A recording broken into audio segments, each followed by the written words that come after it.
حضرت خواجہ غریب نواز رحمۃ اللہ تعالیٰ علیہ آپ کے مزار پرانوار کے قریب ایک گویّا بیٹھا ہوا ایک شعر پر تکرار کر رہا تھا۔ ایک ہی شعر پر تکرار وہ کرے جا رہا تھا۔ وہ شعر کیا تھا؟ وہ کہتا تھا کہ غریبوں کی تو سنتا نہیں تو نام کیوں رکھا ہے غریب نواز، غریبوں کی تو سنتا نہیں تو نام کیوں رکھا ہے غریب نواز۔ اسی طرح وہ اس شعر پر تکرار کیے جا رہا ہے، بار بار اس شعر کو پڑھتا، بار بار اس شعر کو پڑھتا۔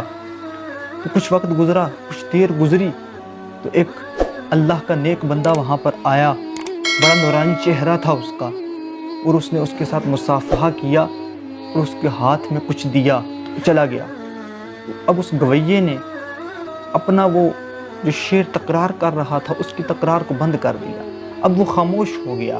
وہ جو بار بار پڑھ رہا تھا نا کہ غریبوں کی تو سنتا نہیں تو نام کیوں رکھا ہے غریب نواز، اب اس نے اس کو پڑھنا بند کر دیا۔ تو حضرت نظام الدین اولیاء رحمۃ اللہ تعالیٰ علیہ قریب ہی بیٹھے تھے۔ آپ اٹھے اور جا کر انہوں نے اس گویے کے ہاتھوں کو بوسہ دینا شروع کر دیا، اس کے ہاتھوں کو چومنا شروع کر دیا۔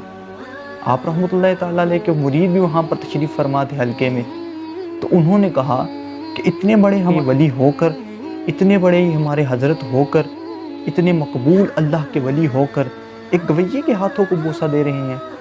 خیر جب کچھ دیر بعد حضرت واپس آئے، آ کر حلقے میں تشریف فرما ہوئے، تو ان کے مریدوں نے کہا حضرت ہمیں سمجھ نہیں آئی بات کی، آپ اللہ کے اتنے مقبول بندے ہو کر ایک گویے کے ہاتھوں کو بوسہ دے رہے تھے، آپ ایک گویے کے ہاتھوں کو چوم رہے تھے۔ تو حضرت نظام الدین اولیاء رحمۃ اللہ تعالیٰ علیہ آپ فرمانے لگے کہ وہ جو شخص بیٹھا ہوا تھا اس کی بیٹیاں گھر میں جوان تھیں، وہ بیٹیوں کی شادی کرنا چاہتا تھا لیکن اس کے پاس اسباب میسر نہ تھے۔ وہ اپنے خاندان والوں سے، جاننے والوں سے اس نے مدد کا مطالبہ بھی کیا، اس نے مدد بھی مانگی، اپنی سلام دعا والوں سے، ہر بندے سے اس نے مدد مانگی، لیکن جب ہر طرف سے اس کو رسوائی کا سامنا کرنا پڑا تو وہ آگے غریب نواز کے در پر بیٹھا اور یہ شعر پکارنے لگا کہ غریبوں کی تو سنتا نہیں تو نام کیوں رکھا ہے غریب نواز۔ اس شعر پر تکرار کرنا لگا۔ اب اس نے دل سے جب اس پکارا نا غریب نواز کو، اس نے دل سے پکارا رحمۃ اللہ تعالیٰ علیہ کو، تو وہ آئے، پھر آ کر انہوں نے اسے عطا کیا۔